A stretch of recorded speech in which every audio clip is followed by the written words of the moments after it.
Muito bem, queridos. Pode se assentar, você que ainda não tomou o seu lugar. Antes de nós lermos a palavra do Senhor e meditarmos nela, eu quero te lembrar sobre como você também pode se envolver e participar da SEB da Casa de Samuel.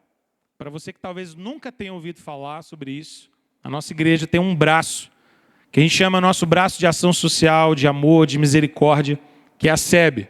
A SEB é essa ONG que funciona há muito tempo e que está desde os primórdios da história da EPE. Nós também temos a história da SEB caminhando juntos. Nos últimos anos, Deus nos deu a graça de acolher, no meio da SEB, esse projeto maravilhoso que é a Casa de Samuel, e poder estender um pouco do nosso amor e serviço a tantas famílias e a tantas crianças e adolescentes. Muitas delas estão aqui essa noite. E eu quero encorajar você a que você possa participar ativamente desse projeto. A gente fala sobre a SEB com alguma frequência na nossa igreja, mas eu insisto em repetir com você, para que você participe, que você se envolva. Você pode fazer isso, pelo menos de algumas maneiras. Eu quero citar apenas 3. A primeira delas é que você ore. Ore para esse projeto, ore para que o Senhor nos dê capacidade de expandir, para que Deus possa nos dar a capacidade de ter mais e mais modos de servir a nossa comunidade, servir pessoas. Segundo, você pode se envolver com os seus dons. Você pode servir lá na SEB. Uma das coisas fundamentais que a gente precisa no trabalho que acontece na SEB é constância. Então, o seu voluntariado é muito bem-vindo, e é muito bem-vindo se você puder fazer isso por longo tempo, se você puder fazer isso por uma longa temporada, de maneira compromissada, semana após semana, ou que seja quinzenalmente, mas que seja pontual. Vai ser muito bem-vindo os seus dons e talentos. E em terceiro lugar, que é uma maneira também igualmente fácil e simples, é que você apadrinhe uma criança, que você se envolva diretamente também com os seus bens, com o seu sustento, apoiando financeiramente um desses projetos.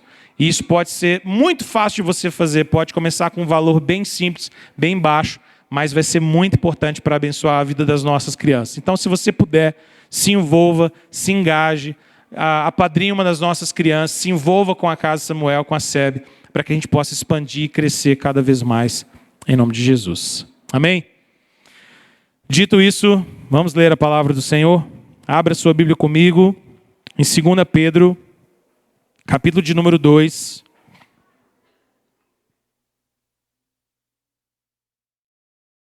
Versículo 17.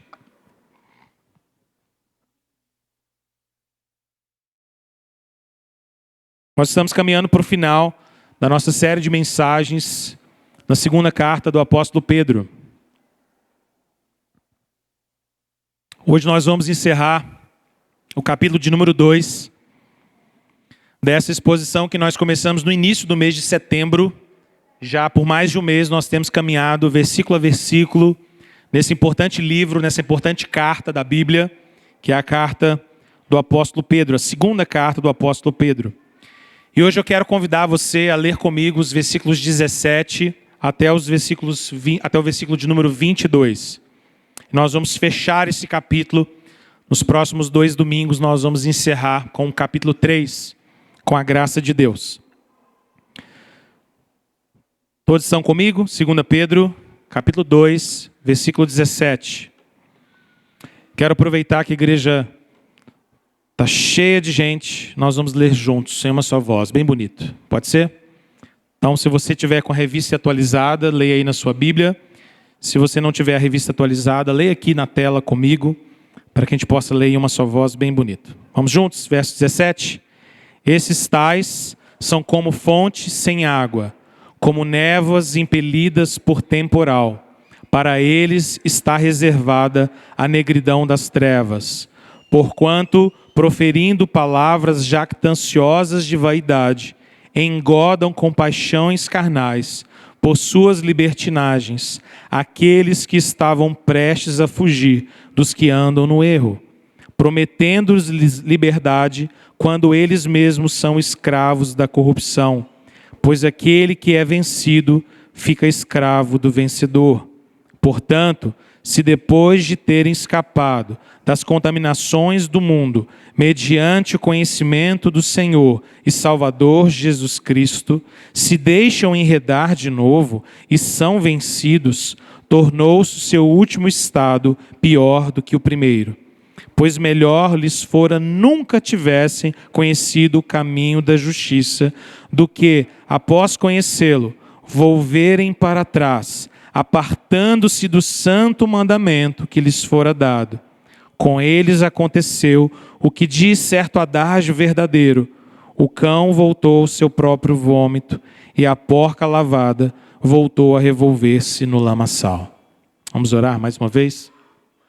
Senhor Deus, nós te rogamos agora que o Senhor fale o nosso coração, que o Senhor nos ensine a Tua palavra, nos capacite a compreender a Tua verdade revelada diante de nós, de tal maneira, Deus, que saiamos todos nós daqui edificados e fortalecidos na graça e no conhecimento do Senhor Jesus. Essa é a nossa oração, Pai querido. Amém. Amém. Olha, eu não sei você, mas eu não dou muito certo com um cachorrinho de estimação.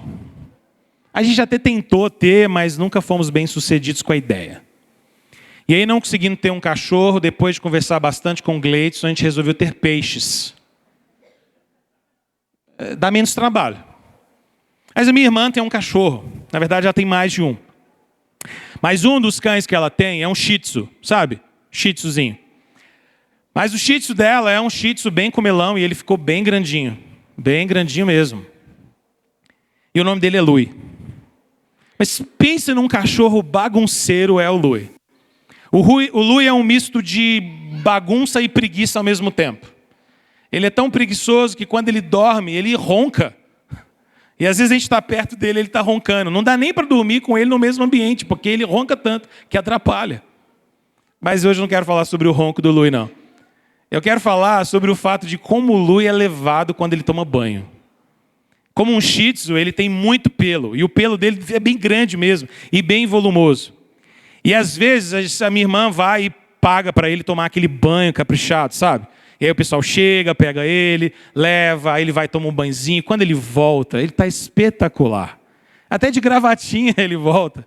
Ele volta cheirosinho, assim, de longe já dá para sentir o cheirinho dele. Ele vem de gravatinha. E é muito engraçado, porque eu sempre vejo essas cenas quando a minha irmã está aqui na casa dos meus pais. E a casa da minha mãe tem um gramado bem grande, assim, na porta. E o Louie é tão sapeca.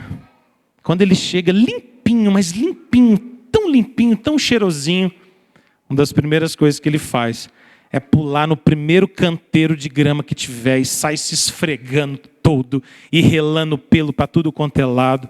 De tal maneira que minutos depois que ele chega daquele banho espetacular, ele está todo sujo. Todo sujo. Aquele cheirinho maravilhoso já não está mais lá, aquela coisa, a gravatinha já soltou, e ele está todo sujo de terra, meio avermelhado. Não dá, é praticamente gastar dinheiro à toa. Não funciona. Pelo menos não onde tem grama perto dele. Não dá certo. Ele sempre volta, sempre se suja todo de novo. Mas o que esse texto tem a ver com cachorro? Tem nada a ver com cachorro. Mas tem a ver com o fato de que muitas vezes, por causa do falso ensino, muitas pessoas que antes haviam ouvido a palavra de Deus e conhecido o Evangelho, e vivido um pouco do que é caminhar na graça de Deus, por causa de falsas verdades, se voltam à sujeira do pecado, se sujam de novo. O texto que nós lemos, se você olhar no versículo de número 22, ele termina dizendo que o estado daqueles que voltam para o pecado é exatamente de um cão que volta àquilo que vomitou. Ou, para dizer ainda de maneira mais enfática, é como uma porca que depois de lavada não aguenta e volta para a lama. Voltar para o pecado é uma consequência de abandonar o verdadeiro evangelho. Voltar para uma vida desprezível é a consequência de deixar o evangelho de Jesus e voltar às velhas práticas. O texto que nós lemos hoje, irmãos, ele termina uma sequência de mensagens que nós vemos fazendo a respeito dos falsos mestres. Nós começamos lá no final de setembro, depois na semana passada com o pastor Milton, e hoje é a última palavra, desse argumento que o apóstolo Pedro faz no 2º capítulo, para nos advertir, para dizer para mim e para você que nós precisamos tomar cuidado com o falso ensino. O falso evangelho não vai construir vida em nós. Um ensino sem a palavra vai fazer com que a gente se afaste de Deus. Frequentar uma igreja que não ensina o evangelho verdadeiro do Senhor Jesus Cristo não vai produzir em nós uma vida transformada. Se nós não tivermos verdadeiro evangelho, nós estamos perdidos. Eu quero te fazer lembrar de algumas coisas importantes que nós vimos até aqui. Nesse capítulo de número 2, o apóstolo Pedro já havia nos falado sobre o caráter dos falsos mestres. Você se lembra? Se você voltar um pouquinho na sua Bíblia, volte aí comigo, lá no versículo de número 10. Você vai se lembrar que do versículo 10 até o final do versículo 16, Pedro havia nos falado sobre o caráter dos falsos mestres. Pedro havia nos dado uma série de informações. Ele tinha dito para nós que falsos mestres são frequentemente pessoas atrevidas e arrogantes, que não se submetem à verdade de Deus e a nenhuma autoridade. Ensinam mentiras, mesmo usando o nome de Jesus como estratégia.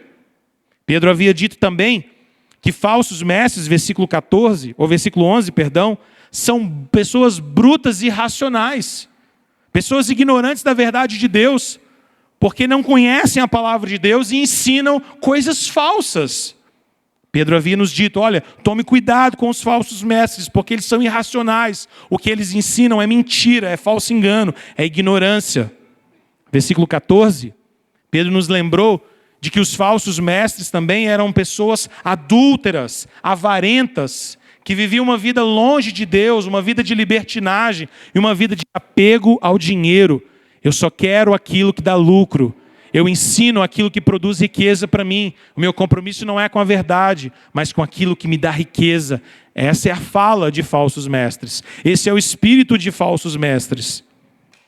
Mas agora, se você voltar para o versículo 17, onde nós lemos, eu quero mostrar a você que nessa passagem, o apóstolo Pedro vai nos mostrar que falsos mestres são, por definição, enganadores. Porque no final das contas, o falso ensino é uma promessa que nunca se conclui. Falsos mestres oferecem aquilo que eles não podem dar. Eles falam de coisas que não são verdadeiras. Eles oferecem engano. E no final das contas, tudo termina em destruição. Se nós ouvirmos o falso ensino, se nós colocarmos os nossos ouvidos debaixo de falso evangelho, o fim disso será sempre destruição. Olha o que Pedro diz logo no início desse texto, no versículo 17. Olha na sua Bíblia comigo. Pedro começa dizendo que esses tais falsos mestres, esses que se levantam pregando uma falsa verdade, um falso evangelho, são como uma fonte sem água. Imagine você andando no deserto de Israel, doido para encontrar água. Imagine você ver de longe uma fonte e pensa, agora eu vou matar minha sede. E aí você começa a correr porque você viu uma fonte de água, e quando você chega nessa fonte de água, cheio de vontade, sedento, você descobre que essa fonte está vazia, está seca. Pedro está dizendo para mim e para você, o falso ensino é assim, promete, mas não pode dar. É como uma fonte sem água. Mas Pedro ainda usa uma outra imagem para nós. De novo, olha na sua Bíblia. Ele diz, são como névoas impelidas por temporal. Imagina você de novo caminhando no deserto e de repente o tempo começa a fechar. As nuvens começam a ficar escuras e você começa a pensar, vai vir uma chuva. Agora vai chover e vai refrescar tudo, chuva vai cair sobre mim. Mas de repente o venta, e o vento leva para longe aquelas nuvens e não chove nada. Não é assim de vez em quando? A gente fala, agora vai cair uma chuvinha.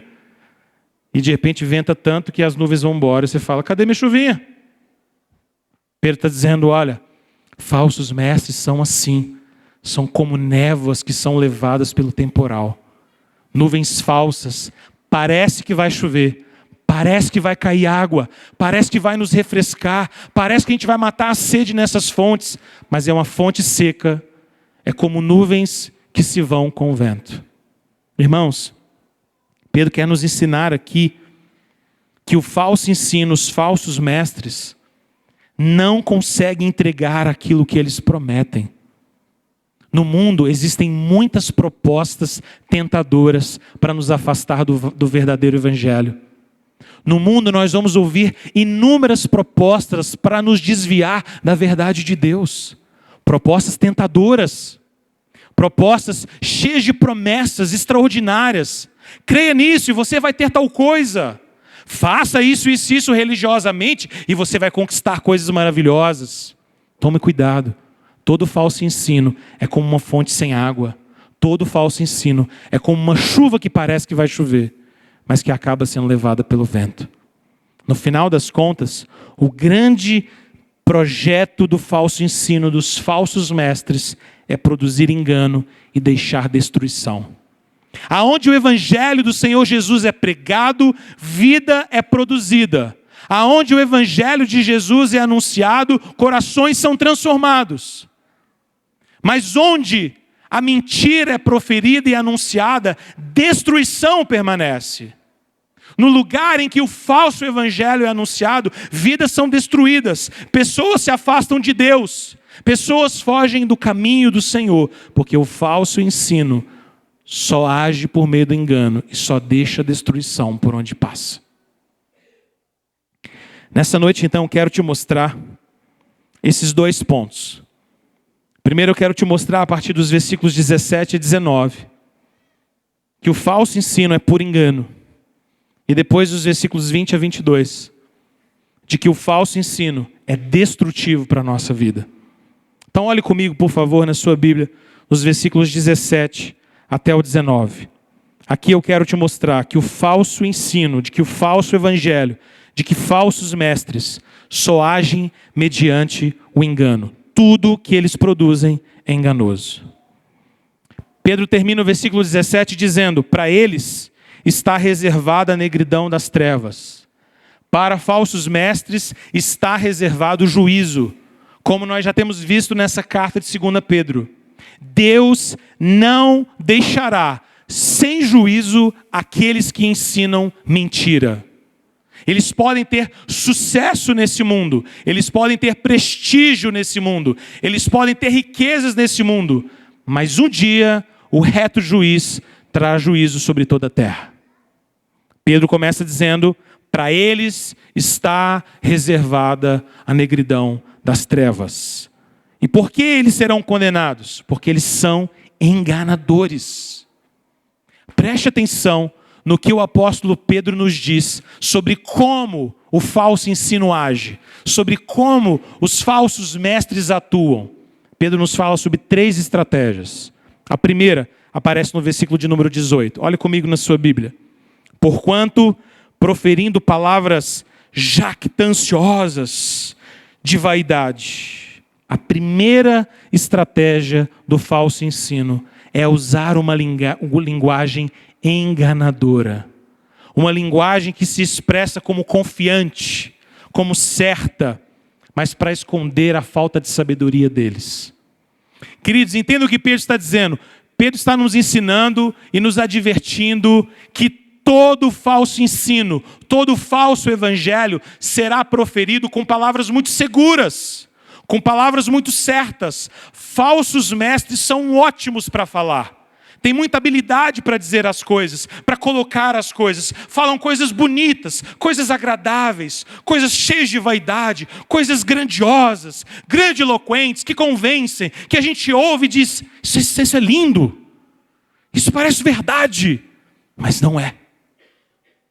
Nós precisamos tomar cuidado, porque a palavra de Deus nos diz que Satanás muitas vezes pode se manifestar até mesmo como um anjo de luz, como algo brilhoso, algo agradável, com palavras que soam bem, que caem nos nossos ouvidos e você pensa: isso é tão belo, isso é tão bonito.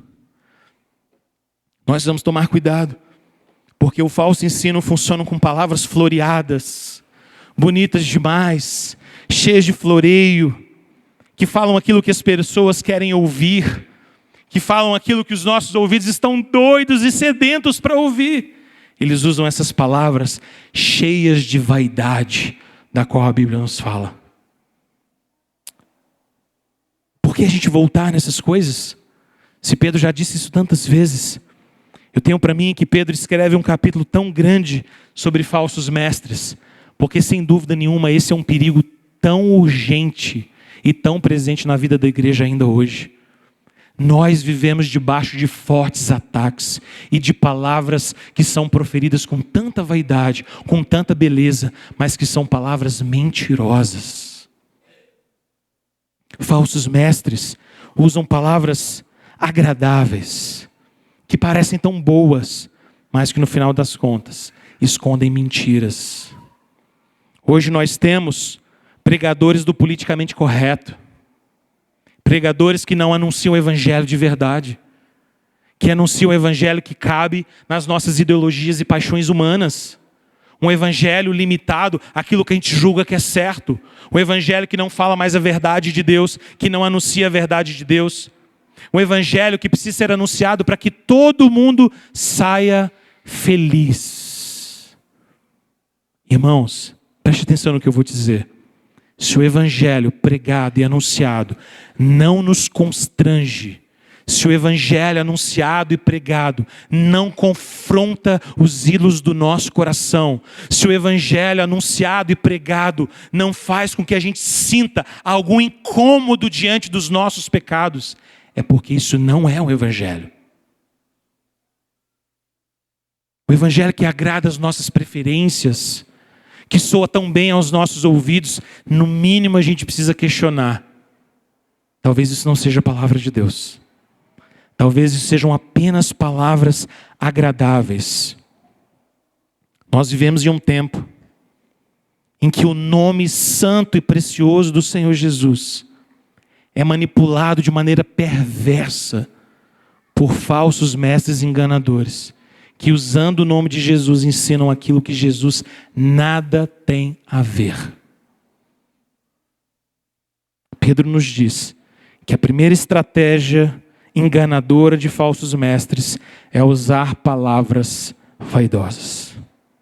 Agora preste atenção na segunda estratégia. Olha comigo ainda no versículo de número 18. Pedro continua dizendo: eles engodam com paixões carnais por suas libertinagens. Deixe-me colocar isso de uma maneira direta para você entender. Pedro está nos dizendo aqui, em segundo lugar, que falsos mestres não apenas usam palavras de uma linguagem enganadora, mas eles também apelam para as paixões carnais do nosso próprio coração. Oferecem, numa linguagem bem atrativa, uma vida carnal. É o que o texto está dizendo. Eles engodam as pessoas, eles engodam aqueles que estão tentando fugir do erro com paixões carnais, com libertinagens. Falsos mestres não confrontam pecados. Falsos mestres não exortam o nosso coração. Falsos mestres dizem para uma vida imoral: está tudo bem. Não há menor problema em você viver assim. Está tudo certo. Viva sua vida imoral, pratique imoralidade. Falso evangelho não confronta a imoralidade do nosso mundo. O nosso mundo, irmãos, hoje, preste atenção nisso, é um mundo cada vez mais imoral. A imoralidade sexual é publicada a todos os cantos, é celebrada nos programas de televisão, é anunciada nos outdoors da nossa cidade, é aprovada por muitos pais, mesmo no meio de gente crente. Cada vez mais nos vestimos sem expressar pureza no nosso vestir. Deixamos o nosso corpo visível, expomos a nossa nudez, sem nenhum pudor, sem nenhuma vergonha. O mundo celebra isso. O mundo diz às mulheres, preste atenção você, mulher da nossa igreja, o mundo diz às mulheres, para que vocês sejam livres de verdade, vocês precisam expor seu corpo, porque é o seu corpo, suas regras. O seu corpo, você que manda. O seu corpo e você faz o que você quiser dele. Não, irmãos, a beleza da mulher não está na forma como ela se expressa no seu corpo, expondo a sua nudez. A beleza da mulher é o seu espírito quebrantado diante de Deus. Essa é a beleza que santifica as mulheres amadas. Aquilo que nós vestimos expressa quem nós somos. E o mundo celebra a imoralidade sexual. O mundo celebra a destruição da família. O mundo celebra que o adultério seja possível, que o adultério seja facilitado, que o divórcio seja promovido. O mundo celebra aquilo que destrói os planos e projetos de Deus. Pedro está dizendo que o projeto do falso ensino, que o projeto dos falsos mestres é dizer: está tudo bem, viva de maneira imoral, não tem problema. Viva de maneira imoral, está tudo certo. Se vista como você quiser, você é livre. Faça o que te der na telha, não tem problema. Não, irmãos. Esse não é o caminho certo.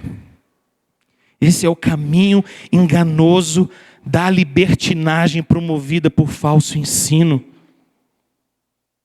Falsos mestres ofertam uma vida sensual, uma vida sem limites, uma vida sem regras. Aprovam e apontam para uma moralidade reprovável, contrária aos planos de Deus. Um mundo sem compromissos, um mundo sem responsabilidade. Um mundo que promove uma vida íntima, uma vida sexual, sem nenhum tipo de regra, sem nenhum tipo de pacto, sem nenhum tipo de aliança, sem casamento. Viva como você quiser. Filhos que vivem práticas sexuais antes do casamento e os pais simplesmente fazem vista grossa, apoiam, incentivam, dizem tudo bem, isso é natural dos meninos, eles têm essas tensões mesmos, eles devem viver essas coisas, a gente não pode ser tão taxativo. Não, não e não, irmãos. Esse é o ensino das trevas, esse é o ensino do mal.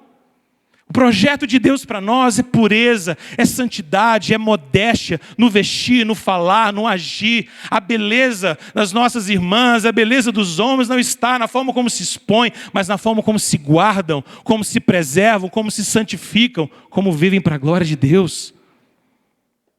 Ô irmãos, é trágico a gente pensar de como a igreja tem sido atacada por falso ensino nessa área imoral. De como cada vez mais nós temos aceitado expressões do tipo: não tem nada a ver. Tem tudo a ver. O modo como a gente veste tem a ver com a nossa fé. Claro que tem. O modo como a gente se veste demonstra a nossa modéstia, a nossa pureza, a nossa vergonha, a nossa honradez. A forma como a gente namora expressa a forma como a gente teme a Deus. O nosso compromisso com o casamento expressa o valor que a família tem para nós. Não, irmãos. A gente precisa tomar cuidado com essas influências. Percebe que o mundo pinta para nós? A ideia do mundo é: casamento é bobagem. O que o mundo pinta para nós é: sexo depois do casamento é fundamentalismo. Para que isso? Não existe regra para isso. O que o mundo pinta para nós é: relação com outros pares, com mais de uma pessoa, vida de adultério, homossexualismo, tanto faz, não importa, você é livre. O que o mundo pinta para nós é: aborto, claro, por que não? Seu corpo, suas regras, você faz o que você quiser. Se você ficar grávida, simplesmente aborte, qual o problema? Destrói a família, destrói a vida, destrói o que é certo, destrói o plano de Deus. Tudo para quê? Para promover uma vida sem limites, uma vida imoral.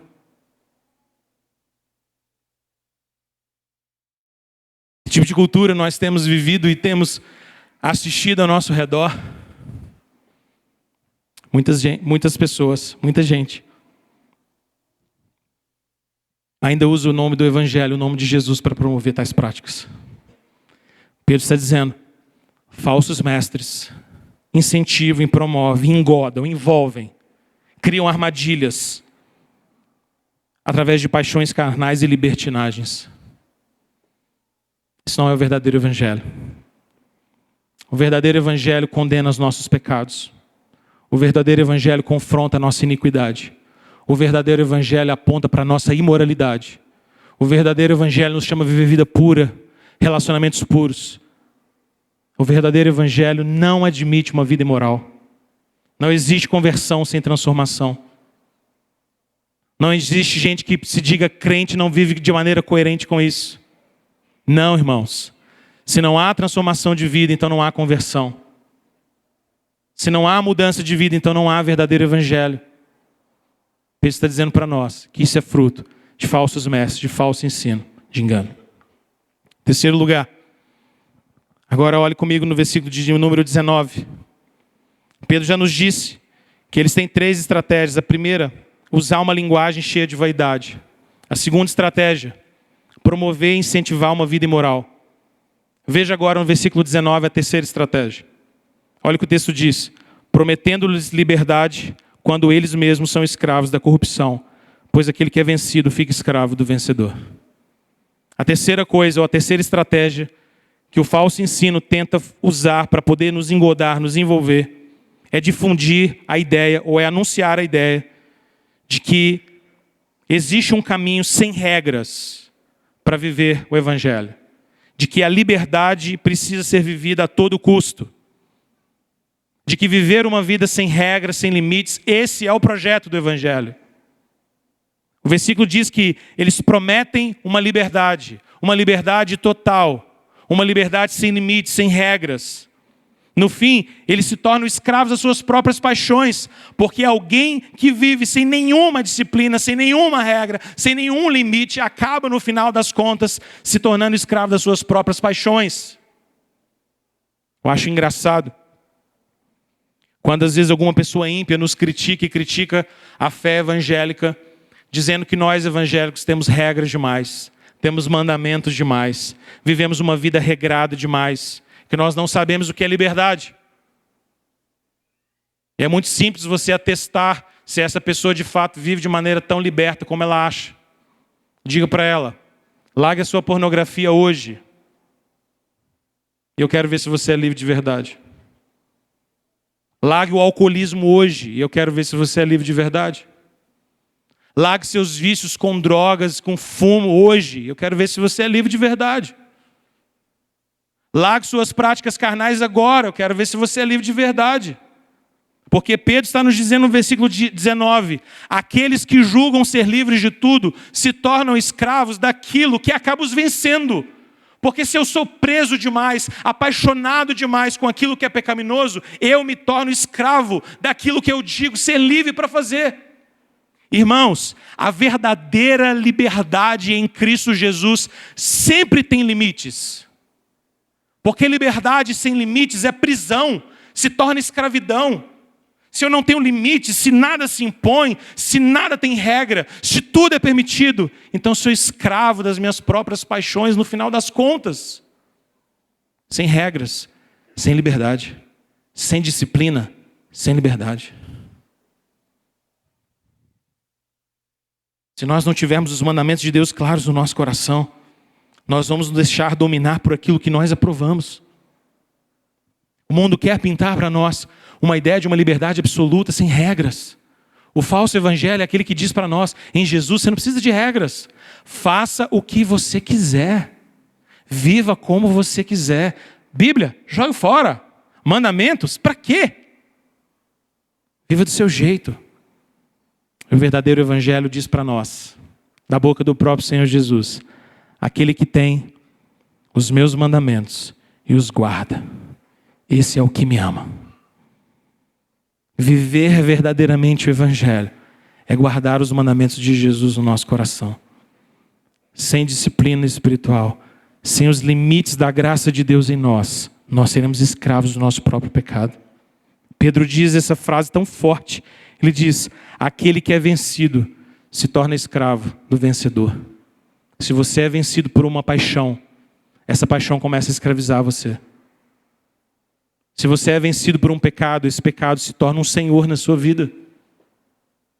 Se você é vencido por uma paixão, seja ela qual for, por uma ideologia, seja ela qual for, por uma visão de mundo, seja ela qual for, ela vai dominar você. Ela vai escravizar você no final das contas.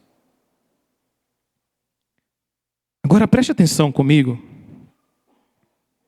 no finalzinho do versículo 18. Porque Pedro acabou de nos falar sobre essas 3 estratégias. Palavras vaidosas, uma proposta de vida imoral e uma falsa ideia de liberdade. Decorou? Palavras vaidosas, uma proposta de vida imoral e uma falsa liberdade. Agora, preste atenção no final do versículo 18. Qual é o alvo dos falsos mestres? quem eles miram? Certa vez eu li sobre a onça pintada e sobre como ela ataca suas presas. E eu achei bastante curioso o fato de que, embora seja um felino muito habilidoso na caça, dizem que ela escolhe primeiro as suas presas mais fáceis. Animais de médio porte ou pequeno porte, ou animais que estejam em situações mais vulneráveis, fáceis de pegar, ou ainda animais que tenham algum problema, que estejam com uma perna quebrada, que estejam com alguma limitação. Presas mais fáceis. Se no final das contas ela não encontrar uma presa mais fácil, ela vai em qualquer uma, porque a lei da fome é assim que vai funcionar.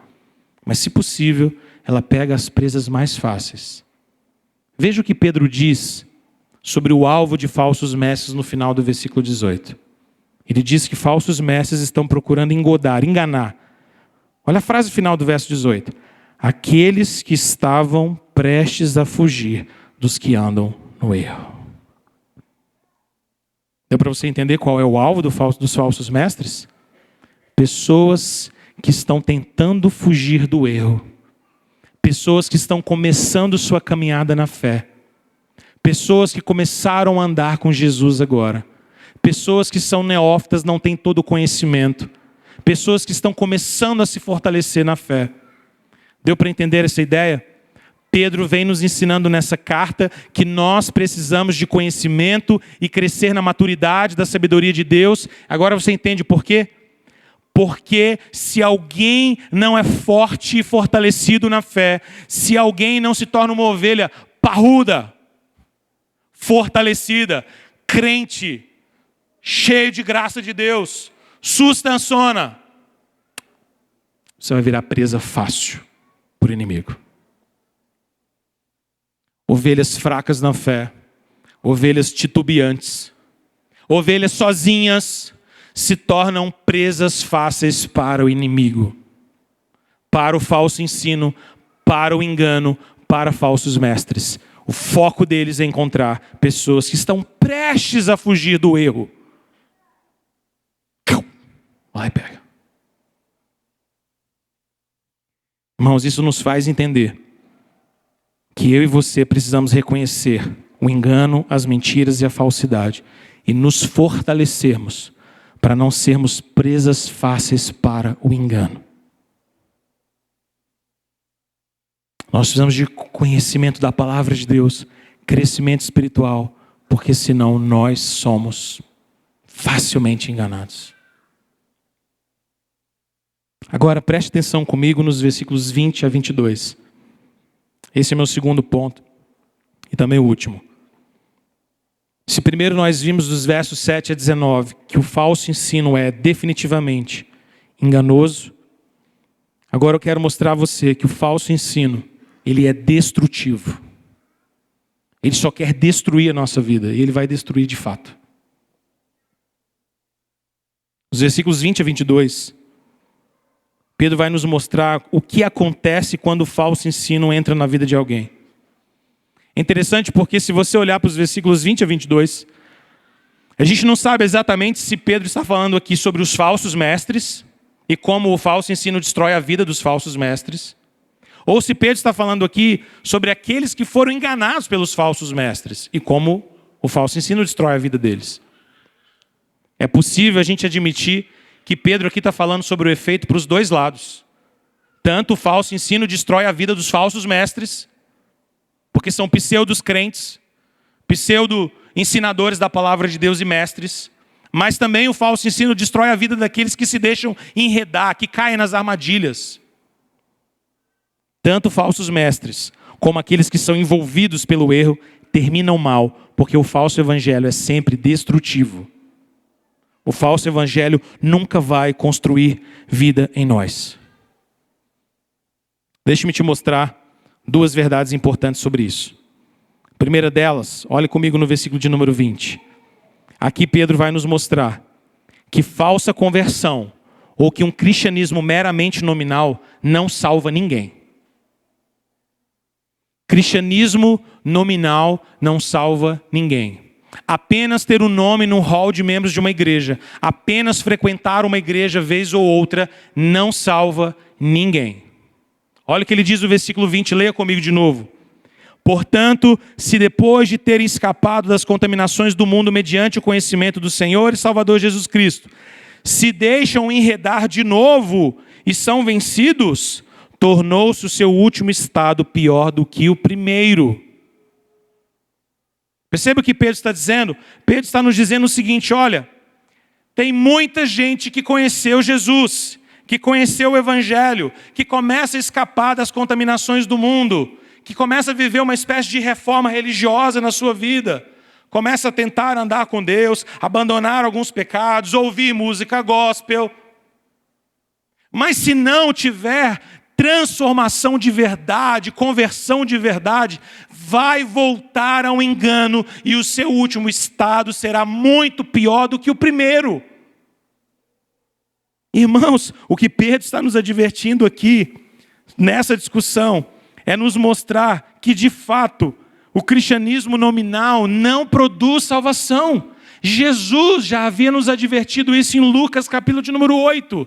Lembra quando Jesus nos conta a história do semeador? Ele não fala de uma semente que caiu sobre a pedra. Ela começa a crescer, ela começa a dar vida, mas então ela é destruída pelo sol, ela não tem sustento.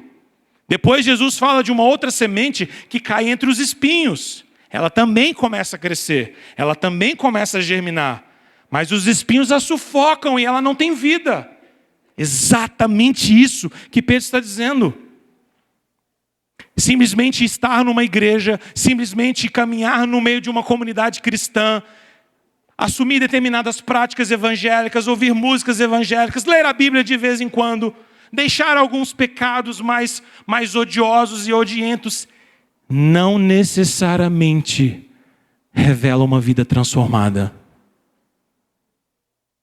Uma vida transformada é uma operação sobrenatural e poderosa de Deus que muda quem nós somos de uma maneira transformadora, poderosa, de dentro para fora, de tal maneira que o nosso modo de viver, o nosso modo de agir, o nosso modo de pensar é totalmente transformado por Deus.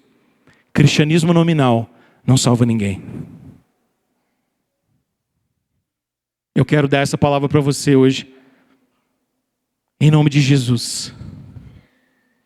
Se você faz parte dessa igreja, ou mesmo de uma outra igreja evangélica, mas você não tem vivido o evangelho de maneira verdadeira, e você não tem vivido a transformação e a conversão do evangelho de maneira íntegra, saiba disso em nome de Jesus.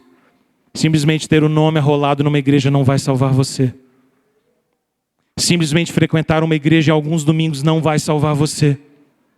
Ter uma Bíblia aberta na sua casa, no Salmo 90, não vai salvar você. Dar o seu dízimo na igreja não vai salvar você, por mais que falsos mestres digam que vai. Não vai. Dízimos são expressão do nosso amor e fidelidade a Deus, não moeda de troca para comprar salvação. Deus não vai dar salvação para ninguém que pagar mais, porque o evangelho não pertence aos ricos desse mundo.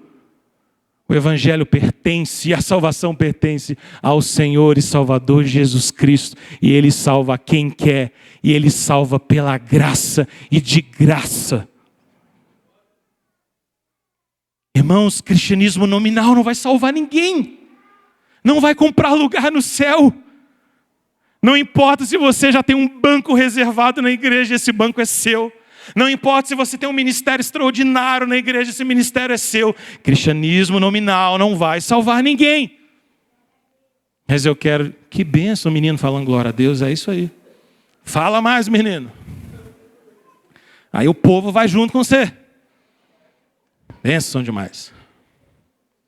Deixa eu voltar aqui, menino. O menino até fez eu perder aqui. Tão benção que foi. Cristianismo nominal não pode salvar ninguém, irmãos. Mas eu quero dizer a você hoje, em nome de Jesus, cristianismo nominal não pode salvar. Mas hoje, aqui e agora, É o momento, a hora e a oportunidade de você entregar a sua vida àquele que pode verdadeiramente salvar você. Porque esse culto é sobre Jesus de Nazaré, vivo, ressurreto, assentado à destra de Deus Pai na glória. E Ele está hoje aqui para operar no seu coração e salvar você, e transformar a sua vida, e mudar você. Não falso evangelho, não cristianismo nominal, mas uma vida transformada por Deus. Receba isso, aceite Jesus, abrace pela fé Jesus essa noite. Faça isso aqui agora. Irmãos, Pedro está nos dizendo no versículo 20, que não importa alguém largar algumas contaminações do mundo, conhecer alguma coisa a respeito do Senhor e Salvador Jesus Cristo, se não existir conversão de verdade, não existe salvação.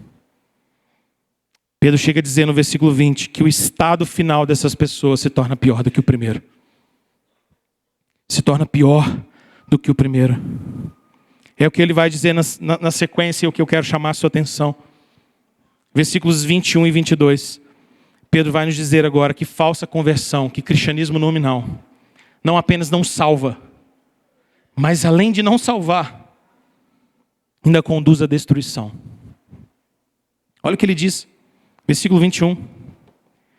Melhor lhes fora nunca tivessem conhecido o caminho da justiça, do que após conhecê-lo, volverem para trás, apartando-se do santo mandamento que lhes fora dado.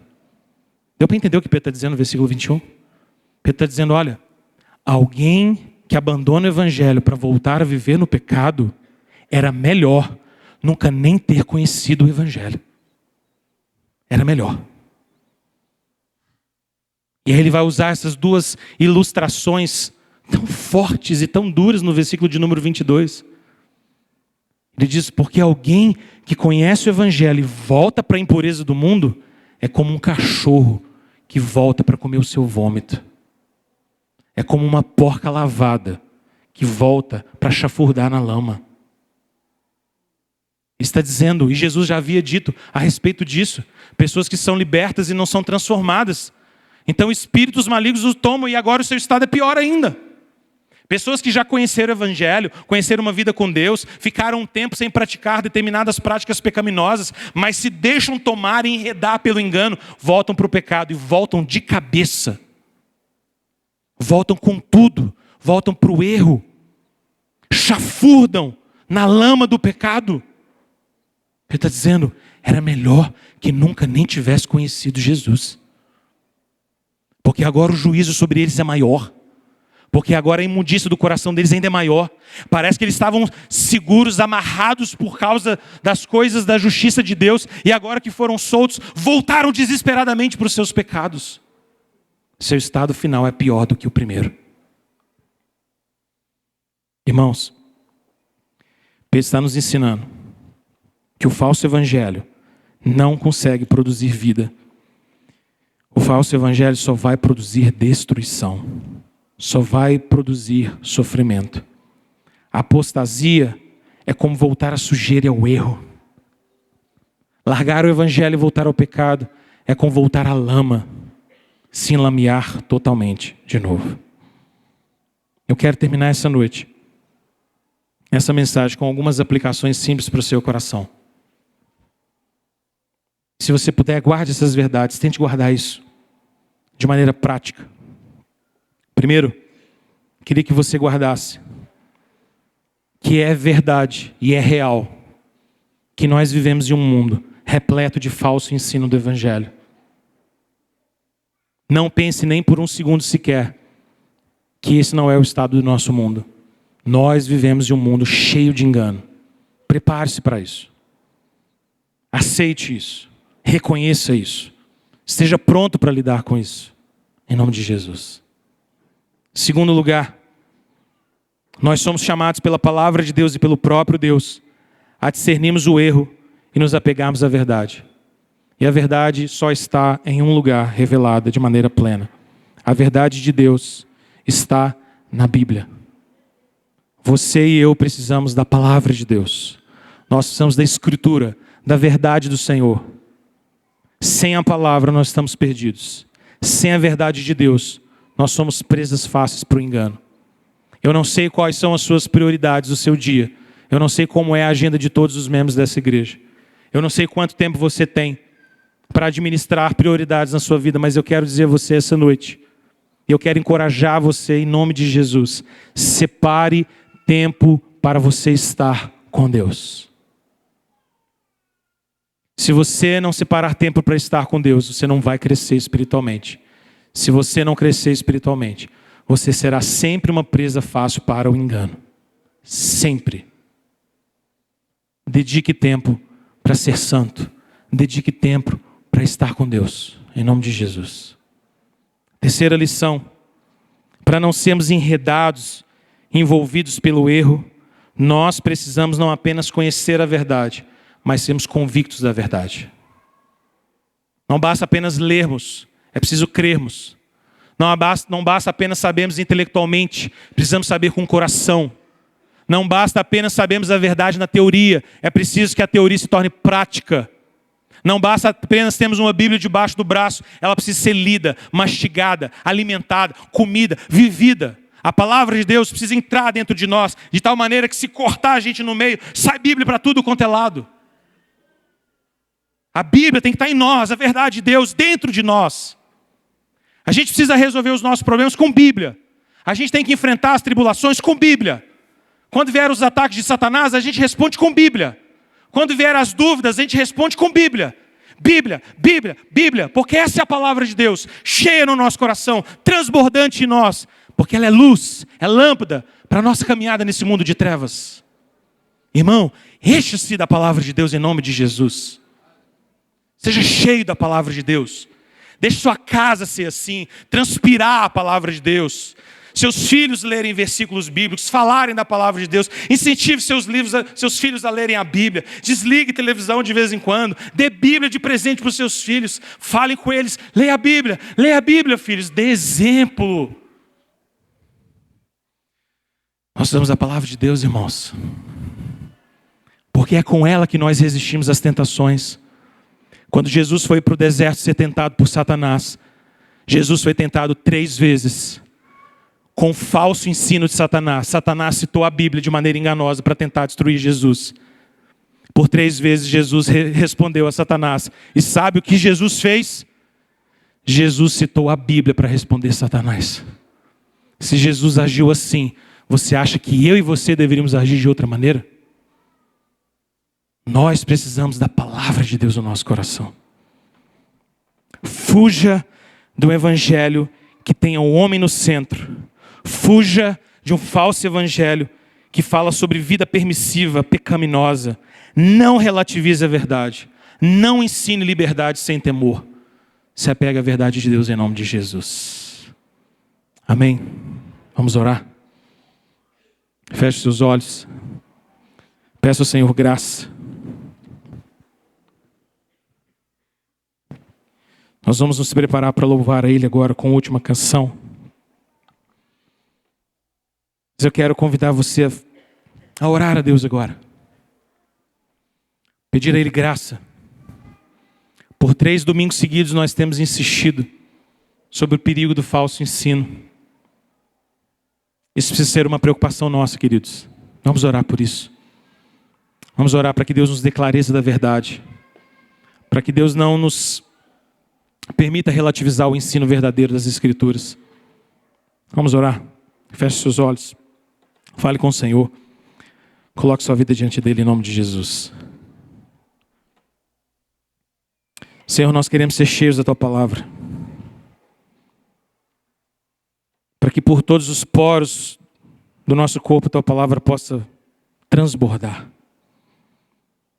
Para que nossos problemas, conflitos, lutas, tribulações, todas elas sejam respondidas e amparadas pela palavra do Senhor.